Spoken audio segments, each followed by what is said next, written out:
أشهد أن لا إله إلا الله وحده لا شريك له وأشهد أن محمدا عبده ورسوله أما بعد فأعوذ بالله من الشيطان الرجيم بسم الله الرحمن الرحيم الحمد لله رب العالمين الرحمن الرحيم مالك يوم الدين إياك نعبد وإياك نستعين اهدنا الصراط المستقيم صراط الذين أنعمت عليهم غير المغضوب عليهم ولا الضالين。今日は私はハズラット・ウマル・ビン・カッターブに言及します。ハズラット・ウマル・ビン・カッターブはバヌ・アディ・ビン・カーブ・ビン・ロイ族に属していた。彼の父親の名前はカッターブ・ビン・ノフェルでした。ある見解によれば彼の母親の名前はハンタマ・ビンテ・ハシムでした。このようにして彼の母親はアブ・ジャハルのいとこになります。別の見解によれば彼の母親の名前はハンタマ・ビンテ・ヒシャムでした。これによれば彼女はアブ・ジャハルの姉妹となりますが、姉妹であるとのこの伝説は広く受け入れられません。アブ・ウマルによればアブ・ジャハルの姉妹だったという人は間違っている。もしそうだったならばアブ・ジャハルとハリスの姉妹であったはずですが、実際はそうではなく、彼女は彼ら二人の叔父の娘であり、彼女の父親の名前はハシムだったと、ハズラット・ウマルの生年月日について様々な伝説があって、それらによれば彼の誕生年は異なります。したがって、ある伝説によれば、ハズラット・ウマルはフジャールの大戦争の4年前生まれたようですが、別の箇所では、フジャールの大戦争の4年後生まれたと述べてあります。この戦争は神聖なる月に起こったので、これはフジャールの戦争、つまり非常に反逆的で騒乱的なことと呼ばれている。この戦争は4つの段階で起こり、第4番目の戦争はアルフジャール・アザム、つまり大戦争、そしてその他アルフジャール・アザム・アル・アヒル、つまり最後の大戦争とも呼ばれています。これはクレーシュ族とバヌ・ケナナおよびハワジン族との間に起こったのです。もう一つの見解によれば、ハズラット・ウマルはアムルフィールの13年後メッカで生まれたと述べています。アムルフィールとは西暦570年であり、その13年後だとハズラット・ウマルの誕生年は583年となります。3番目の見解によれば、ハズラット・ウマルはナブワ歴6年に26歳でイスラム教を受け入れたと述べています。西暦に従えば、ナブワ歴6年とは西暦616年になります。当時、ハズラット・ウマルが26歳だったとすれば、彼の誕生年は590年になります。第4番目の見解によれば、聖預言者が21歳の時にハズラット・ウマルは生まれたと述べてあります。とにかく、これらは異なった見解であり、彼がイスラム教に改宗した時、21歳から26歳になります。ハズラット・ウマルのクニヤはアブ・ハファスでした。ハズラット・イブネ・アッバースはバダルの日に聖預言者が自分のサハバに向かってこう言ったと伝えます。つまり、バヌ・ハシムと他の何人かの人々はクレーシュと一緒に来るのを余儀なくされ、彼らは私たちと戦うことを望まないということを私は知ったのです。ですから、あなたたちのうちバヌ・ヒシャムの誰かのものにであった人は彼を殺すべきではなく、アブル・バクタリにであった人は彼を殺さず、そしてまた、聖預言者の叔父であるアッバース・ビン・アブドゥル・ムッタリブにであった人も彼を殺すべきではありません。なぜならば、彼らはクライシュたちと一緒に来るのを余儀なくされたからだと、ハズラト・イブネ・アッバースは語ります。ハズラト・アブ・フザイファ・ビン・ウトバは言った。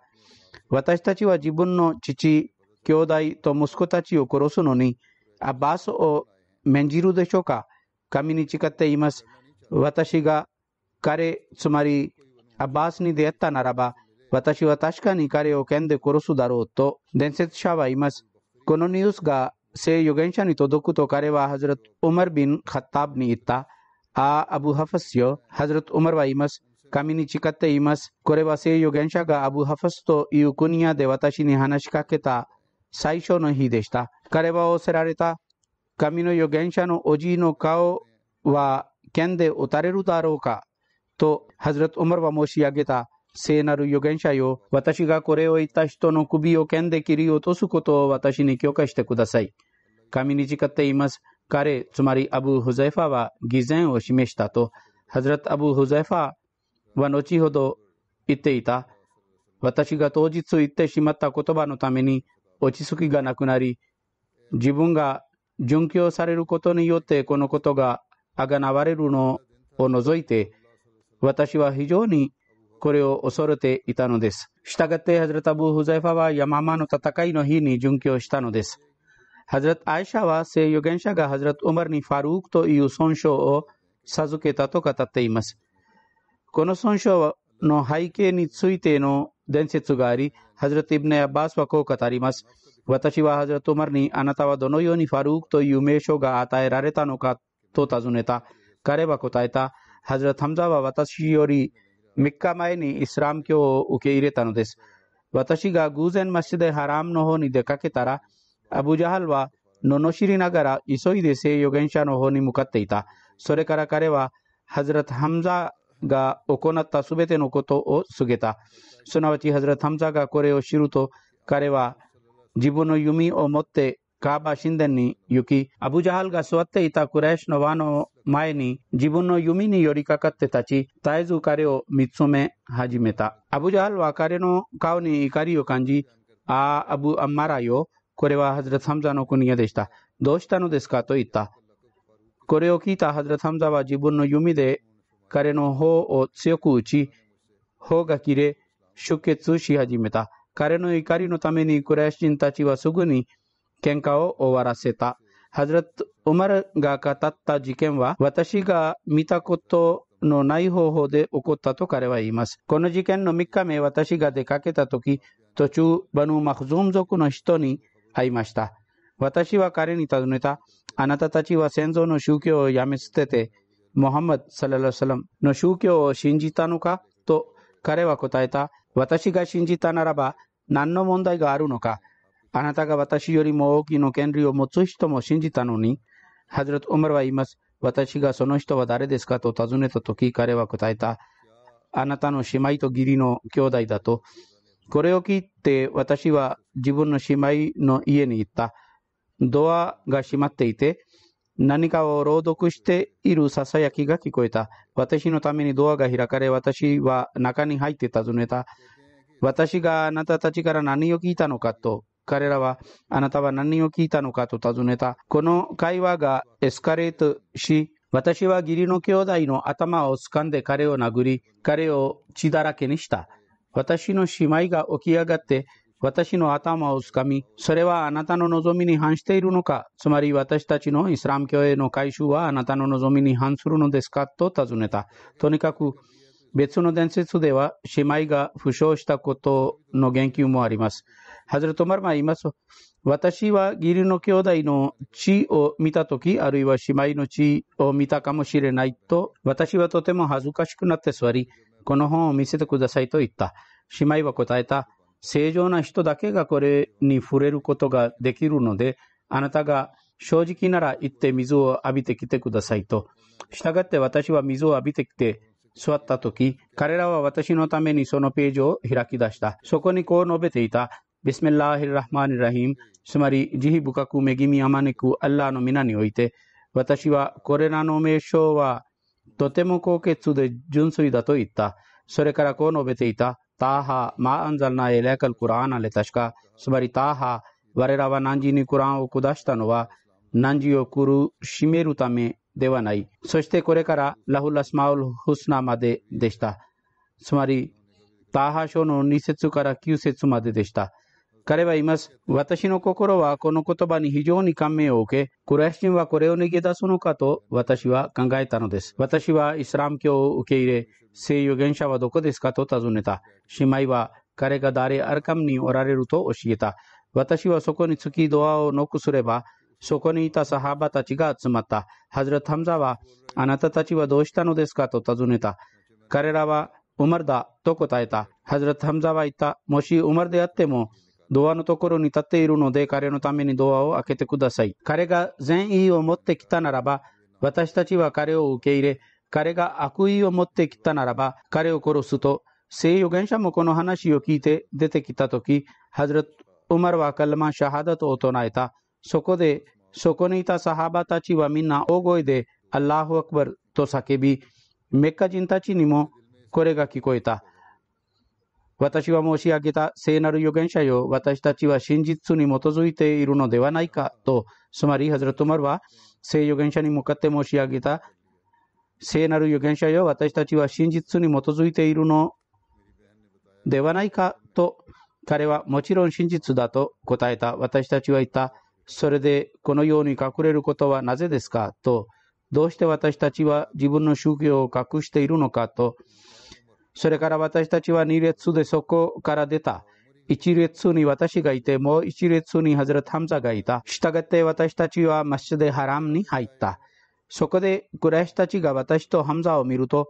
彼らは今まで味わっていないほどの苦しみと痛みを味わったのです。したがって当日イスラム教が強化され、真理と偽りが区別されたので、聖預言者は私をファルークと名付けたのです。アユーブ・ビン・ムサは聖預言者がこのように語ったと伝えています。確かに神はオマルの舌と心に真理を確立され、神は彼によって真理と偽りを区別したので、彼はファルークであると。ハズラト・ウマルは背が高く、体が丈夫で、頭の前に髪の毛はなく、色は赤みがかっており、口ひげは厚くて、その端は赤っぽいでした。彼の方は軽くて爽やかでした。後の時代にハズラト・ウマルの趣味についての言及によれば、乗馬とレスリングはハズラト・ウマルの気に入りの娯楽の一つでした。毎年オカーズフェスティバルのレスリング大会で通常ハズラト・ウマルが優勝していた。若い頃にアラビアの一般的な習慣に従って父親のラクダを放牧していた。イスラム教以前はアラビアには読み書きの習慣はほとんどなかったので、聖預言者が出現されたとき、クレイシ族には読み書きができる人は17人しかいなかった。ハズラト・ウマルはその当時読み書きを学びました。ハズラト・ウマルはクレイシ族の高貴な人々の一人でした。イスラム教以前はクレイシ族は彼に大使のポストを与えていた。彼らの間または彼らと他の人々との間に戦争があったときはいつでも、ハズラト・ウマルは大使として派遣するのがクレイシの習慣でした。一部のイスラム教徒がアビシニアに移住したとき、ハズラト・ウマルはまだイスラム教を受け入れておらず、厳しい気質を持っていたことにもかかわらず、ハズラト・ウマルの知り合いの人々が移住しているのを見たとき、彼の反応は非常に感動的でした。これについてハズラト・ウンメ・アブドゥッラ・ビンテ・アブ・ハスマは語ります。神に誓っています。私たちはアビシニアの地域へ出発しようとするところで、私の夫のアミル・ビン・ラビーヤが何かの用事のために出かけている間、ハズラト・ウマル・ビン・ハッターブが来て私のそばに立ちました。彼はまだ偶像崇拝に固執し、私たちは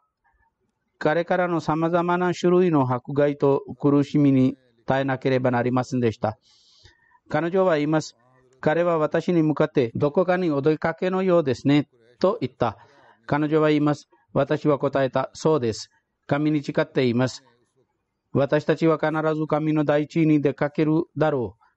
う。どこかに出かけるが、神の大地は非常に広いからどこに行くべきかを見つけるだろう。あなたたちは私たちを非常に迫害し、とても不当に扱ったが、結局神は今私たちのために救いの道を作られたのです。と、アブドゥラは述べます。彼は、アッラーがあなたたちと一緒におられますようにと言った。アブドゥラは言います。私は彼がこんなに感動したことを今まで見たことはなかったと。それから彼は去っていった。私たちの出発は彼を悲しませたと思います。アブドゥラは言います。アミル・ビン・ラビアがその用事を済ませて帰ってくると、私は彼に言った。アブドゥラよ。あなたが先ほどのウマルの状態と私たちのための彼の感動さと悲しみを見たならばな、と。アミル・ビン・ラビアは言った。あなたは彼がイスラム教に改宗することを期待しているのか？このことに感銘を受け、彼がイスラム教を受け入れると思いますか？と彼女は言います。私は、はい、そうだと答えた。そこで彼、つまりアミル・ビン・ラビアは言った。彼は決してイスラム教に改宗しないだろう。カターブのロバさえイスラム教に改宗する限り、あなたが見たものはイスラム教を受け入れないだろうと、アブドゥラは言います。ハズラト・オマルはイスラム教に対する厳しさと激しい態度を見て彼に失望して、アミル・ビン・アブドゥラはこのことを言ったのだ。つまり、こんなに激しい敵はどうしてイスラム教を受け入れるだろうかと、ハズラト・ムスレマウドも彼自身の方法によってこの事件に言及したのです。彼は述べます。しかし、彼は精神的な能力もあったのです。つまり、非常に腹を立てるもので、聖預言者と彼のサハバに傷つけることがあるにもかかわらず、彼は感動する精神も持っていたのです。したがって、アビシニアへの最初の移住が行われたとき、イスラム教徒たちは、不信者たちが彼らを妨げたり、害を加えたりしないように、ファジャルの礼拝の前にメッカを離れる準備をしました。メッカでは盗難などが起こらないように一部の首長たちは夜に町を訪れ、通りなどを調べる習慣があった。同じ習慣に従ってハズラト・ウマルも夜に歩いていて、家のすべての荷物が結ばれて置いてあるのを見つけた。彼は前に進んでみると、一人の女のサハビアが荷物のそばにいた。ハズラト・ウマルは多分このサハビアの夫と関係があったので、彼はそのサハビアに話をかけ、奥さんよ、これは何ですか？どこかの長い旅に出かけるようですね、と尋ねた。そのサハビアの夫はそこにいなかったのです。もしいたならば、彼はメッカの不信者たちからの敵意と反対のため、ハズラト・ウマルの話を聞いて、行くかどうか、どこに行くか、長い旅であるかどうかと何か言い訳をしたかもしれない。しかし、ハズラト・ムスレーマウドは述べます。女性はこれを感じないので、彼女はこのように考えなかった。あるいは感じていても彼女は正直に扱った。そのサハビアは答えた。オマルよ、私たちはメッカを去っていくのだと。彼はあなたたちがメッカを去っていくのですかと尋ねたら、サハビアははい、私たちはメッカを去っていくのだと答えた。ハズラト・オマルはどうしてメッカを去るのですかと尋ねた。サハビアはこう答えた。オマルよ、私たちがメッカを去っていくのは、あなたとあなたの同胞たちは、私たちがここに住むのを好まず、私たちはここで唯一の神を自由に崇拝することができないので、私たちは故郷を去って、どこかの他の国に行くつもりであるからだと。さて、ハズラト・ウマルはイスラム教の激しい敵であったにもかかわらず、彼自身が常にイスラム教徒を殺害する準備ができていたにもかかわらず、夜の闇の中で彼は、あなたとあなたの同胞たちは私たちがここに住むのを好まず、私たちが唯一の神を崇拝する自由がないので、私たちが故郷を去るのだというこのサハビアの答えを聞いて、彼は顔を背け、そのサハビヤの名前を呼んで、それでは神のご加護で行っていらっしゃいと言った。ハズラト・ウマルは、もし自分が顔を背けないならば、泣き出してしまうだろうと思ったほどの感動さに圧倒されたようです。そのうちに、そのサハビヤの夫も来ました。彼はウマルがイスラム教の最悪の敵であることを知っていて、彼がそこに立っているのを見たとき、それが私たちの旅を妨げるのではないかと考え、彼はどうやって来たのか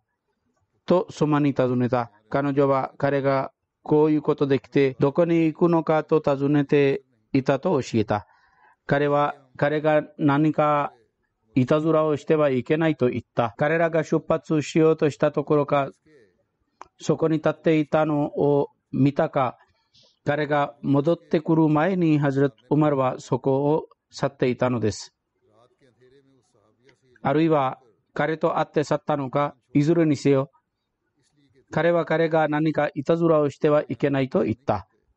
そのサハビヤは言った。私のおじの息子よ。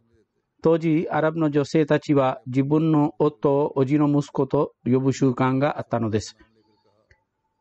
彼はいたずらをしてはいけないとあなたは言っていますが、私は彼がいつかイスラム教徒になるのを感じているのだ。なぜならば、ウマルよ、あなたとあなたの同胞たちは私たちが唯一の神を崇拝するのを許さないので、私たちはメッカを去るつもりだと私が彼に言ったとき、彼は顔を背けて、それでは神のご加護で行っていらっしゃいと言ったからです。そして彼は声が震えていて、彼の目は涙を浮かべたと私が思うので、彼はいつの日か必ずイスラム教徒になるだろうと思います。と、聖預言者もまたハズラト・ウマルのイスラム教への改宗を祈っていたのです。このことに関する伝説によれば、ハズラト・イブネ・ウマルは聖預言者が次のように語ったと伝えます。アッラーフマ・アイズル・イスラマベアハッベハゼニ・ラジュレネ・イレカベアビ・ジャフリン・アベ・ウマル・アブニル・カッタブ。すなわち、神よ、アブ・ジャハルとウマル・ビン・カッタブとの二人のうち、汝が最も愛する人によってイスラム教に名誉を与えたまえと、イブネ・ウマルは言います。その二人のうちハズラト・ウマルがアッラーに最も愛されていたと。ハズラト・イブネ・ウマルは聖預言者がこう語ったと伝えます。アッラフマ・アイエディディーナ・ベ・ウマル・イブネル・カッタブ。すなわち神よ、ウマル・ビン・カッタブを通して宗教を支持したまえと。ハズラト・アイシャは聖預言者がこう語ったと伝えます。アッラフマ・アイズル・イスラマ・ベ・ウマル・イブネル・カッタブ・カーサン。つまり神よ、特にウマル・ビン・カッタブによってイスラム教に名誉を授けたまえと。ハズラト・ウマルがイスラム教に改宗する1日前に聖預言者はこう祈ったのです。アッラフマ・アイディル・イスラマ・ベ・アハッビル・ラジュレネ・イレカウマル・アブネル・カッタブ・オ・アムリ・ブネル・ヘシャム。つまり神よ、これらの二人のうち汝が最も愛する者を通してイスラム教を支持したまえ。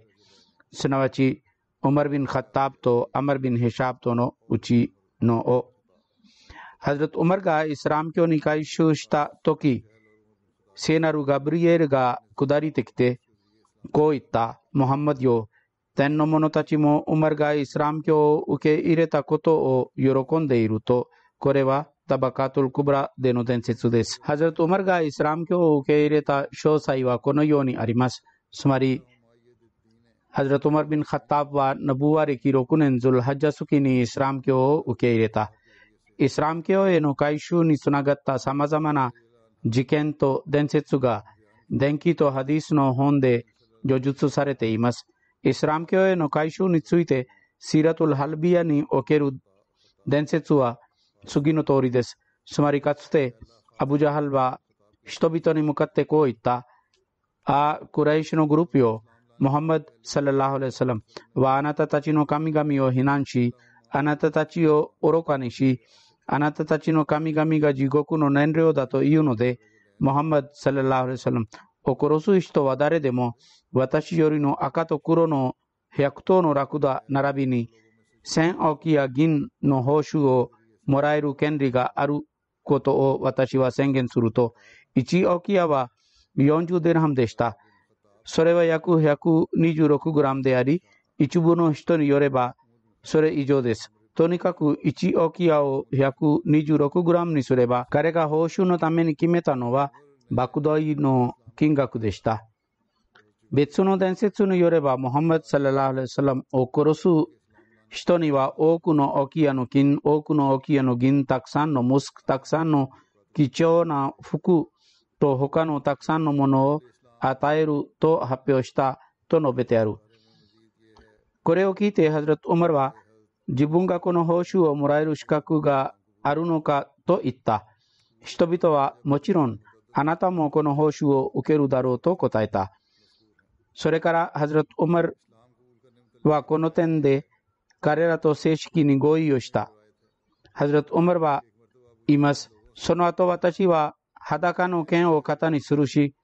聖預言者を探しに出かけた。途中、小石が屠殺されていた場所を通り過ぎた。私はその小石のお腹からこのような声が聞こえた。ああ、ザリーフの子らよ。ザリーフとは屠殺されていたその子牛の名前だった。呼びかける者が呼びかけ、確かな声であり、アッラーの他に神はなく、そしてムハンマドはアッラーの使徒であることを証言するよう呼びかけていると、ハズラト・ウマルは、これには私への暗示があると自分自身に向かっていたと述べています。シラトゥル・ハルビヤでのこの伝説が事実なら、これは当時彼が幻影によって見たものか、どこかからの声が聞こえたようです。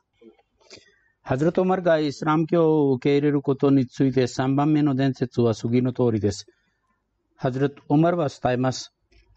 ある日、私はタワーフを演じるつもりでハラムに来たとき、聖預言者がそこに立って礼拝をしていた。彼が礼拝をするときに、シリア国の方に、つまりエルサレムの岩の方に顔を向けていた。つまり彼がカーバー神殿を自分自身とシリア、つまりエルサレムの間にしていたのです。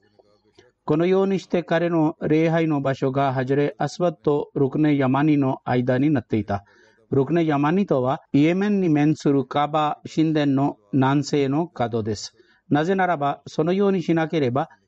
エルサレムは直面しなかっただろうからです。とにかく、ハズラト・ウマルは言います。私が聖預言者を見たとき、今夜私はムハンマド・サララー・アレイサラムの言葉に耳を傾け、彼が何を言うのかを聞いてみようと思った。そして聞くために彼に近づいたならば、私は彼に気づかせるだろうと思ったので、私はハジャレ・アスワッドの方から来て、カーバー神殿の覆いの裏に隠れて、ゆっくりと歩き始めた。聖預言者はそのまま礼拝に従事していた。聖預言者はアルラフマン書を暗唱した。したがって、私は聖預言者が向かっていた真正面に来て、私と彼との間にカーバの覆いのほか何もありませんでした。私は聖コランを聞くと、そのために私の心が溶け、私が泣き出してしまい、イスラム教が私の中に入り込まれた。聖預言者がその礼拝を終えて去るまで、私は自分の場所に立ったままでした。したがって、私は彼を追いかけ始めた。聖預言者が私の足音を聞いたら、彼は私を認識した。彼は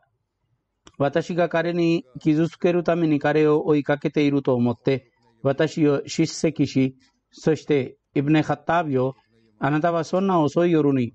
どういうつもりで来たのかと尋ねた。私は申し上げた。私は神とその人並びに、神より彼に掲示されたものを信じるために来たのだと。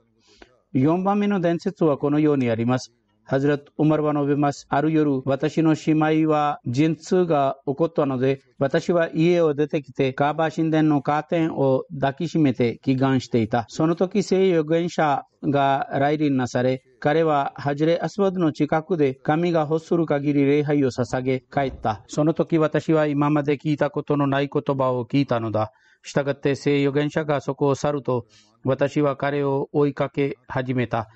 彼は誰ですかと尋ねたら、私はウマルだと答えた。彼は言った。ウマルよ、あなたは夜も昼も私を置き去りにしないのだと。これを聞いたとき、彼が私をまじなうのではないかと私は心配し、私はすぐにアシャドアッラーイラハイラッラーはインナカラスールラと言った。すなわち、アッラーの他に神はなく、そして汝は確かにアッラーの人であることを私は証言すると、そこで彼は私に言った。ウマルよ、あなたは自分の信仰を隠したいのですかと私は申し上げた。いいえ、汝に真理なる宗教を携えて使わせた主に誓っています。私は自分の多神教徒を宣言していたことと同様に、自分のイスラム教をも宣言するだろうと。そこで聖なる彼は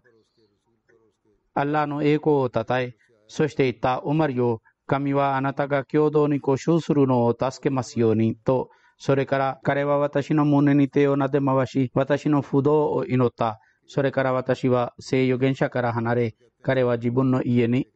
行ったと。イスラム教への改宗についての5番目で最も知られている伝説は、ある程度すでに簡潔に言及されていますが、それは次の通りです。ハズラト・アナス・ビン・マレクは伝えます。ある日、ハズラト・ウマルが剣を持って出かけた途中、バヌ・ゾフラー族の人と出会い、彼はウマルよ、どこに行くつもりかと尋ねた。ハズラト・ウマルはムハンマド・サラッラー・アライヒ・サラムを殺すつもりで行くのだと答えた。私はこのことから神の保護を求める。彼は言った。ムハンマド・サラッラー・アライヒ・サラムを殺してからあなたはバヌ・ヘシャムとバヌ・ゾフラー族から安全になることができるだろうかと。ハズラト・ウマルは答えた。あなたはサビになったと私は思いますと。つまり彼にもあなたは自分が誤示した宗教を廃墟したのだと言った。その人は言った。ウマルよ、私はこれよりも意外なことをあなたに教えてあげないでしょうかと。つまりあなたは私がサビになったと言っているが、これよりも大きなことを教えます。すなわちあなたの姉妹と義理の兄弟の2人もサビになり、あなたが信奉する宗教を廃墟したのだと。これを聞いてハズラト・ウマルはその2人を非難しながら彼らの家に来た。彼ら2人のところにモハジェリンからの一人のサハビのハズラト・ハバーブがいた。ハズラト・ハバーブの言及において私はこの事件を前にも述べたことがあります。彼はハズラト・ウマルの声を聞いたら家の中で隠れた。ハズラト・ウマルは家に入ってきて、あなたたちは何を朗読していて、私があなたたちから聞いた音はどういうものだったのかと尋ねた。彼らはその時、ターハ書を朗読していた。彼らは私たちがあることについてお互いに話していた以外何もありませんでしたと答えた。ハズラト・ウマルは言った。あなたたちが自分の宗教を廃墟したと私は聞いたのだと。ハズラト・ウマルの義理の兄弟は答えた。ウマルよ、真実があなたの宗教以外の宗教にあるかもしれないとあなたは考えたことがありますかと。つまりあなたが真実を見つけたいのなら、真実があなたの宗教以外の宗教にあるかもしれないと考えたことはありますかと。これを聞いてハズラト・ウマルは義理の兄弟を掴んでひどく殴ったり撃ったりした。彼の姉妹が夫を救うために来たとき、ハズラト・ウマルは彼女にも手を打ち、そのため彼女の顔が出血し始めた。つまり姉妹の顔が。彼女は怒ってこう言った。ウマルよ、真実はもしあなたの宗教以外の宗教にあるならば、あなたはアッラーの他に神はないということを証言し、そしてムハンマドはアッラーの使徒であることを立証するべきだと。ハズラト・ウマルが無力になったとき、彼はあなたたちが持っている本を読めるように私にくださいと言った。ハズラト・ウマルは読むことができる人でした。彼の姉妹は答えた。あなたは不浄であり、そして不浄な状態で誰もそれに触れることはできないので、起きて水を浴びるかウドゥをしてください。ハズラト・ウマルは起きてウドゥをなされ、それからその本をもらって読み始めた。それはターハ書でした。インナニヤナラホライラハイラーナファブドニワキミサラタラジクリ。つまり確かに我はアッラーなり、我以外に崇拝されるべきものはなく、従って我を崇拝せよ。そして我を念ずるために礼拝せよ。という説について、これを読んだ後、ハズレット・ウマルは言った。聖なるムハンマドがおられるところを私に教えてくださいと。このことを聞いて、ハズレット・ハッバーブも家の中から出てきてこう言った。ウマルよ、あなたに朗報あれ。木曜日の夜の聖預言者のあなたのための祈願が受け入れられることを私は望んでいます。彼はこのように言ったのだ。アッラフマアイズルイスラマベオマリブンルカタベオベアムリブネヘシャム。つまり神よ、オマルビン・カターブまたはアマルビン・ヘシャムを通してイスラム教に名誉を与えたまえと、その時聖預言者はサファさんのふもとにあった家にいて、ハズレット・ウマルはその家の中に入るまで歩いていき、その時家の入り口にハズレット・ハムザ、ハズレット・タルハと聖預言者の他のサハバがいた。ハズレット・ハムザはこれらの人々がウマルが恐れているのを見るとこう言った。まあ、これはウマルだ。もしアッラーが彼に善を持たせてここに来るようにさせたならば、彼は聖預言者に服従するだろう。そしてもし彼はそれ以外の意図を持っていたならば、私たちが彼を殺すのは簡単だと。聖預言者は家の中にいて、彼に典型が下されていた。彼も外へ出てウマルの近くに来ました。そして彼の胸を掴んでこう言った。ウマルよ、神がワリード・ビン・ムギラにしたように、あなたに侮辱と懲罰を下すまであなたはやめないのだろうかと。それから彼は神に祈った。つまり神よ、これはウマル・ビン・カッターブである。神よ、ウマル・ビン・カッターブを通して宗教に名誉を与えたまえと。それからハズレット・ウマルは、私は汝がアッラーよりの人であることを証言すると言って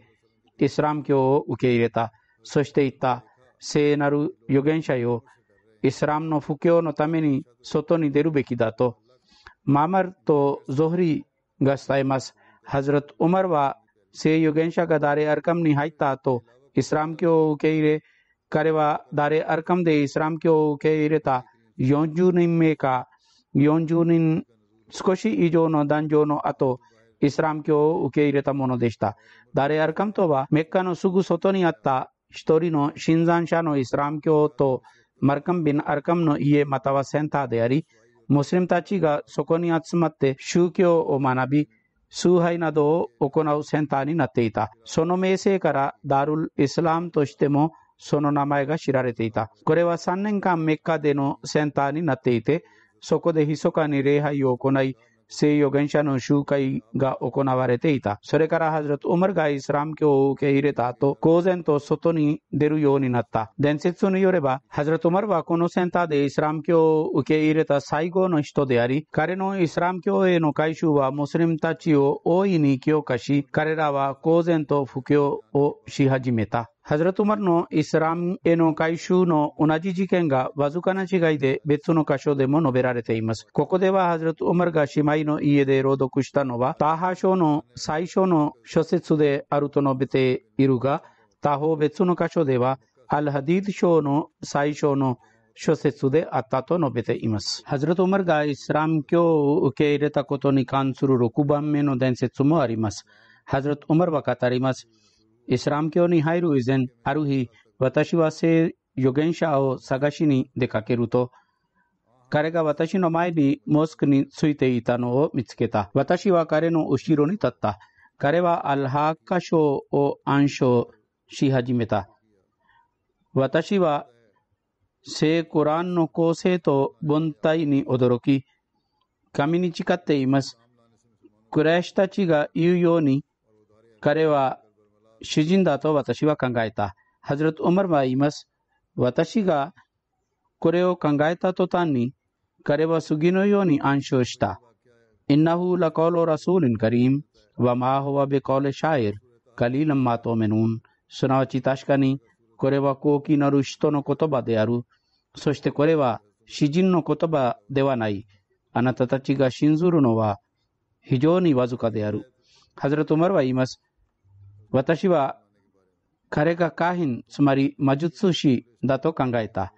すると彼は次のを暗唱した。ワラベコレカヒン、カリランマタザカルン。तंजीलुम मिर रब्बिल आलमीन वलौ तकव्वला अलैना बाज़ल अकावील ला खज़ना मिन्हु बिल यमीन सुम्मा लक़ताना मिन्हुल वतीन फमा मिनकुम मिन अहदिन अन्हु हाजिज़ीन.つまり彼は当初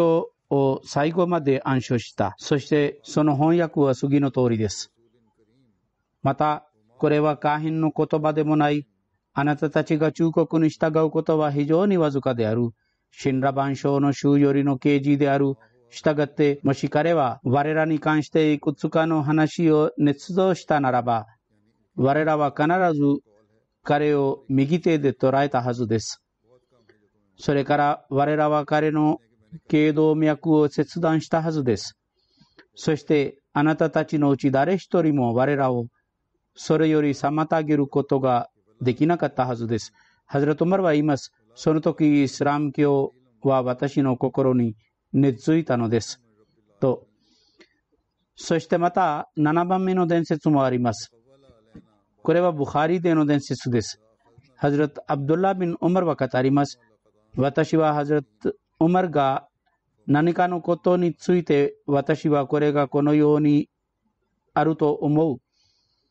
と言っているのを聞いたときはいつでもそれは彼が思った通りでした。かつてハズラト・ウマルが座っていたとき、一人のハンサムな男が彼のそばを通りかかった。ハズラト・ウマルは言った。私の推測が間違っているかもしれないが、この人は自分が信奉した無知もまいな時代の宗教に固執しているか、彼が彼らの魔術師であるかのどちらかです。この人を私に連れてきてください。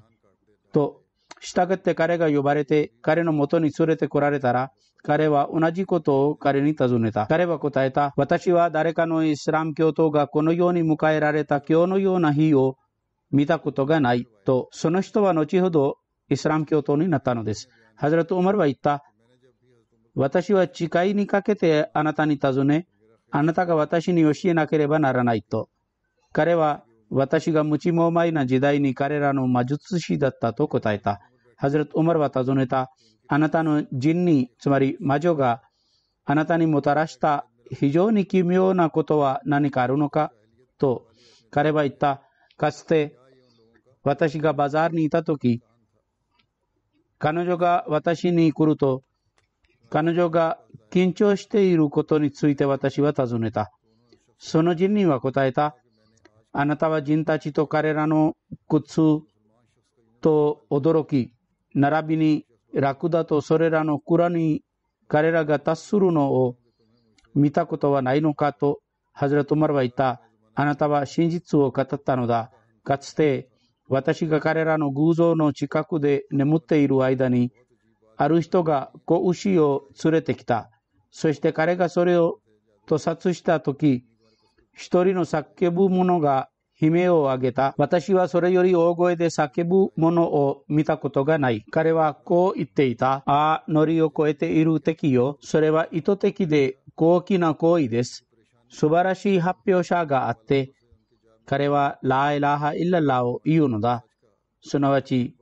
汝の他に神はないと。したがって人々は起き上がったが、私はその裏に誰がいるのかがわかるまで私は出ないと言った。それからまた声が聞こえた。ああ、乗りを越えた敵よ。それは意図的で高貴な行為です。素晴らしい発表者があって、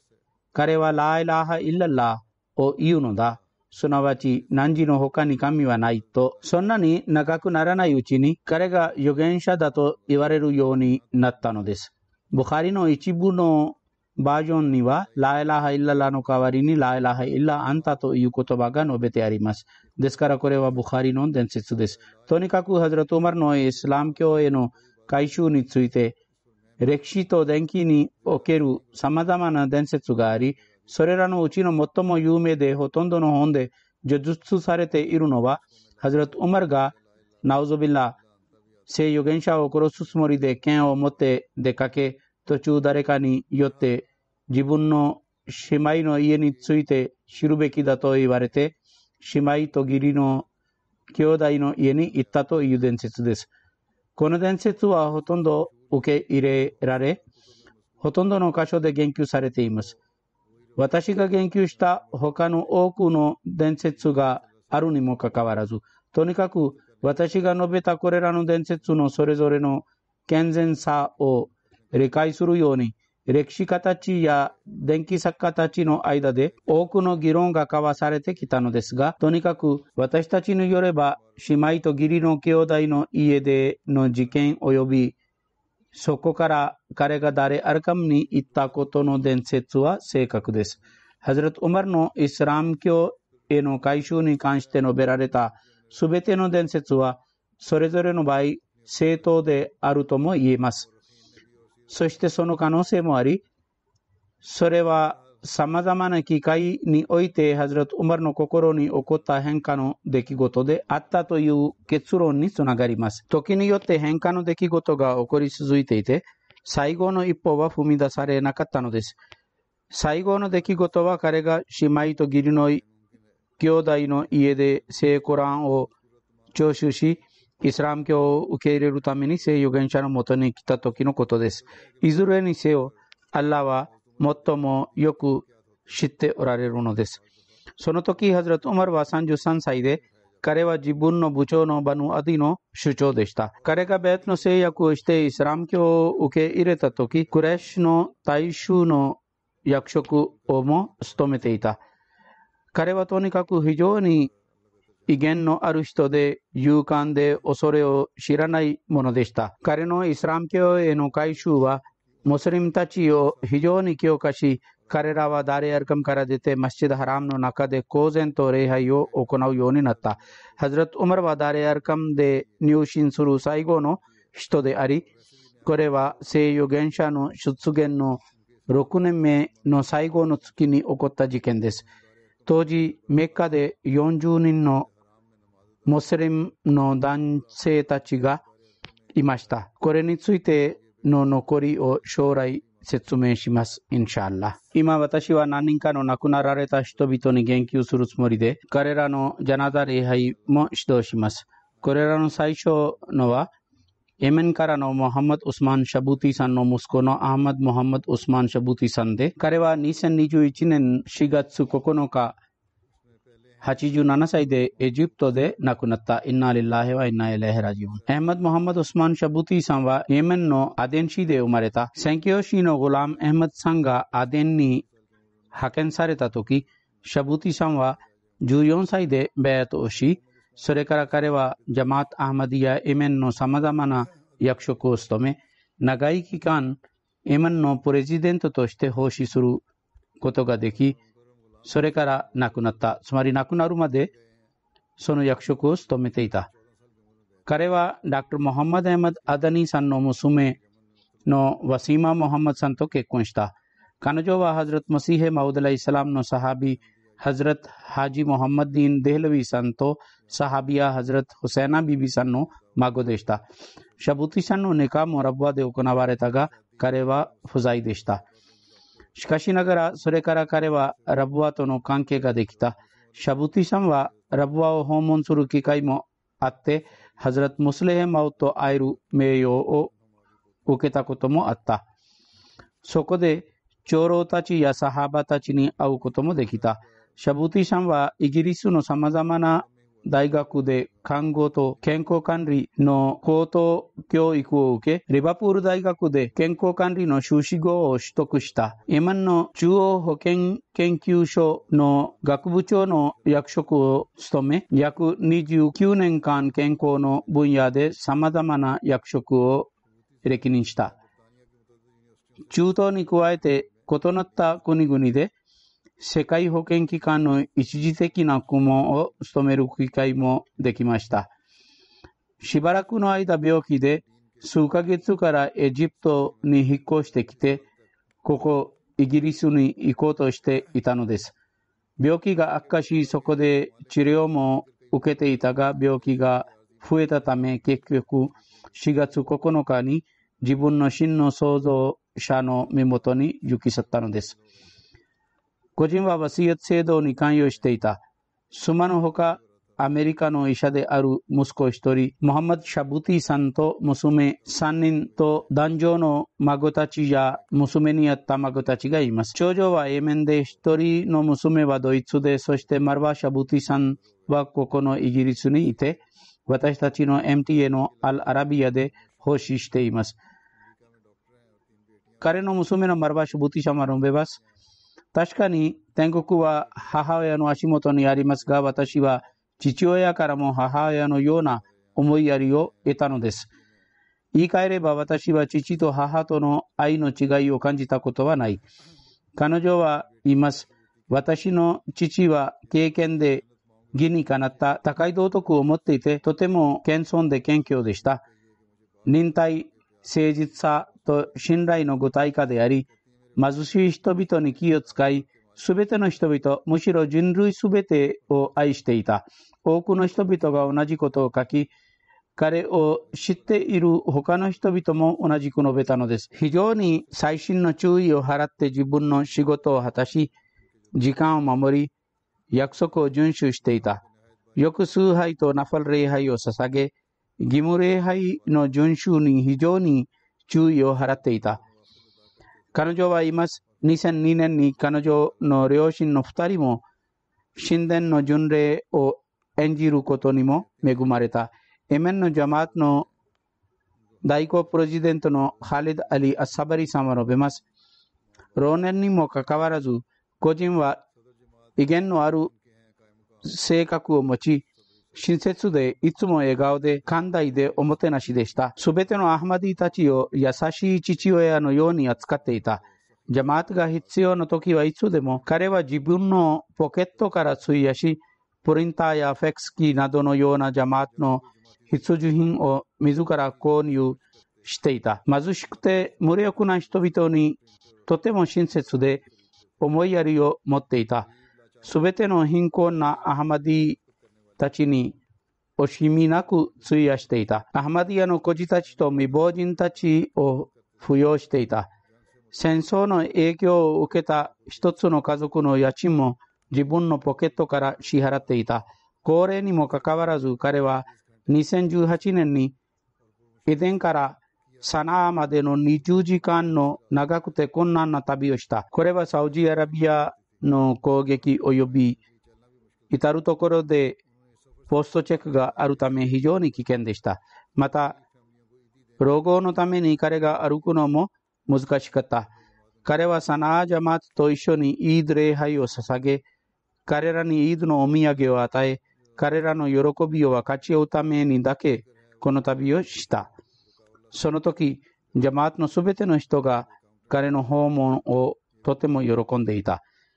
次に言及されるのは、ジャルササラナオフィスの会計士であった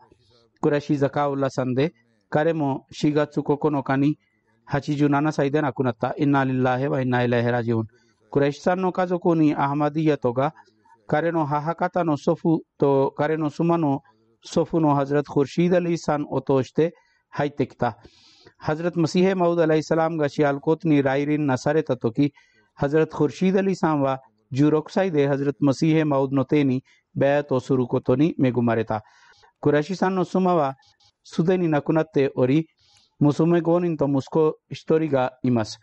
息子は聖クランの暗記者で、ここイギリスに住んでいます。1人の娘は私たちの PS オフィスラブアの事務員の妻で、もう1人の娘はマンチェスターにいて、1人の娘は亡くなっています。彼は1954年に救援事務員としてジャマートのサービスをし始め、監督委員会長のハズラト・ミルザ・バシール・アマド氏の講演の下で働いた。彼は85年以上サダラニマン・アハマディヤ・ラブワに勤めていた。彼の息子のハフィズ・シャムス・ゾハーは述べます。彼はハズラト・ミルザ・バシール・アマド氏と仕事をする機会があり、ハズラト・ミヤ・バシール・アマド氏の家を訪問していた。ある日、家に行ったとき、ハズラト・ミルザ・バシール・アマド氏は彼に座るように言った。彼は言います。私はハズラト・マシーヘ・マウド・アライサラムの子供の前に私はどうして平等に座ることができるのでしょうかと答えた。そこでハズラト・ミルザ・バシール・アマド氏は言った。アル・アムロ・フォーカル・アダブ、すなわち命令に従うのは敬意や尊敬に対して優先されるべきだと従って彼は座った。非常に尊敬をしていたのです。彼は述べます。私の父親はとても静かで、5回の礼拝を遵守する以外にタハジャド礼拝も定期的でした。亡くなっていた人々の方からチャンダの支払いをしていた。家族の長老たちを家に泊めて彼らに仕えていた。私たちの家で亡くなられた一部の人々もいます。ヒラファトへの忠誠心と愛情がたくさんあり、私たちの中でもそれを確立しようとしていた。彼は述べます。子供の頃、彼は私を礼拝に一緒に連れて行き、そして途中でよくこう言っていた。つまり時のカリフがあなたに何かの仕事を求めたときはいつでも準備ができているべきだと。彼はまた一部の貧乏な家族の費用をも払っていたのです。彼の娘のアムトサラムは述べます。私の父はラブワのナシラバードソルタン区域にモスクを建設するために自分の私物から1カナールの土地をサダルマン・アハマディアに寄付したのです。彼は通常月に2回聖クランの暗唱を完了していた。5人の娘と1人の息子がいます。すべての兄弟に教育を与え、素晴らしく訓練したのです。次に言及されるのはカナダのマリック・ハリック・ダードさんで85歳で亡くなったインナリラヘワインナイラヘラジュン。彼の母方の祖父のハズラト・シェイク・ヌルッディーン・タジルさんカディアン出身はハズラト・マシーヘ・マウド・アライサラムのサハビであり、彼の祖父のモラダードさんはハズラト・カリファトル・マシー・アワルの手にベットの制約をしました。彼はカラチで長い間サダルハルカとして奉仕し、カナダで財務部で奉仕していた。断食や礼拝を遵守し、思いやりがあり、親切で貧乏人に気を使い、誠実で敬虔で忠実な人でした。チャンダの支払いと金銭的犠牲の主張においてはいつも最前線にいて参加し、ヒラファトへの強い敬愛を持っていた。そしてこれは私自身も目撃し、彼はヒラファトへの並外れた愛情を持っていたのです。個人は神のおかげでワシユット制度に関与した初期の人々の一人でした。生存者は妻のほか息子4人と娘3人がいます。彼の一人の息子はカナダの全国作業委員会に入って奉仕しています。次に言及されるのはナザラト・アムレ・アマの職員であったモハンマド・サリム・サビルさんで、彼は3月27日に77歳で亡くなった。インナリッラヘワイナイラヘラジュン。サリム・サビルさんの家族にハズラト・マシーヘ・マウド・アライサラムのサハビである彼の父親のハズラト・ミヤ・ヌール・モハンマドさんを通してアハマディエットが入ってきた。彼の父親はカディアンの近くのバンジュマという村の住人で、彼は1903年に自らカディアンへ行ってハズラト・マシーヘ・マウドの手にベットの制約をした。彼は1962年5月19日からサダン・アンジュマン・アハマディアに勤め、それから1968年に彼はディワンからプライベートセクレタリーオフィスに転勤された。ハズラト・カリファトル・マシー・サリス自身が自分のオフィスのために彼を選んだのです。その後、87年から2006年にわたって彼はオムレアマでのモフタシブを務めた。彼の奉仕期間は約59年になります。個人はワシヤット制度に入っていた。彼の甥いと義理の息子は述べます。礼拝の中で一般的に、そして特にタハジャド礼拝では、そばに座っている人の心さえ溶けるほどの痛みを持って祈願していた。時のカリフに従うことを定期的に新世代に教えていた。オフィスの勤務時間に加えて、自分のオフィスに時間を加え、ジャマートのどんな人の苦しみをも自分のものと考え、人々の困難を自分の困難として思い、そして時のカリフの従順とジャマートの従順のもとで、人々の問題を解決してあげ、常にダルード・シェリフを暗唱し、貧しい人々を静かに助け、多くの美徳を持っていました。次に言及されるのは、アメリカのサヘブザダ・メヘディ・ラティフさんの妻のナイマ・ラティフさんで、彼女は3月10日に亡くなった。インナリラヒワイナイライラジュン。個人の夫のサヘブザダ・メヘディ・ラティフさんは、ハズラツ・サヘブザダ・アブドゥル・ラティフ・シャヒードの孫です。個人は1969年にペシャワル大学で植物学の修士号を取得した後、ペシャワル研究所の植物部で研究に努め、1972年までそれをやっていた。1970年にハズラト・カリファトル・マシー・サラスの主張により、ヌスラ・ジェハーによって奉仕者として自らを進めた。彼女の弟のサイード・マルクさんもナイジェリアへ出発し、そして彼女は1975年までそこに滞在した。その間、彼女はゲサオでの女性のアラビア語教師学院の校長を務めていた。1975年に彼女はアメリカへ行き、そこで彼女はネブラスカ大学の植物部で研究者として働きました。それからマリーランドに移り、マリーランドで彼女はラジナにおける継続的な奉仕をする機会ができ、アメリカのラジナの副会長を務めることもできた。ワシントンのラジナの会長をも務めていた。とても愛情深く、他人の痛みや悩みを分かち合う女性でした。個人はワシヤツ制度に入っていた。生存者たちは夫のほか、男の兄弟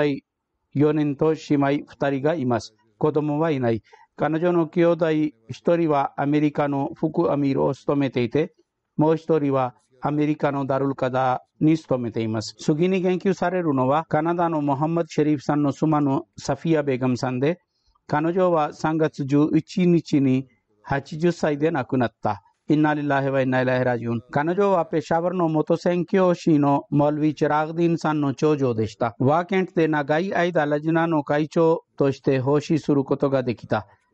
彼女の夫はある事故で亡くなったのです。夫の死後、子供たちに最高の訓練を与えた。断食や礼拝を遵守し、タハジャド礼拝を守り、忍耐強く、感謝の気持ちを表す女性でした。とても社交的で、経験で思いやりのある女性でした。ワシヤツ制度においても3分の1を遺贈していた。生存者は娘4人と息子1人がいます。彼女の子供たちはみんな何らかの形でジャマートに仕えています。神はこれらのすべての個人たちを許しと憐れみで扱い、階級を高めてくださいますように。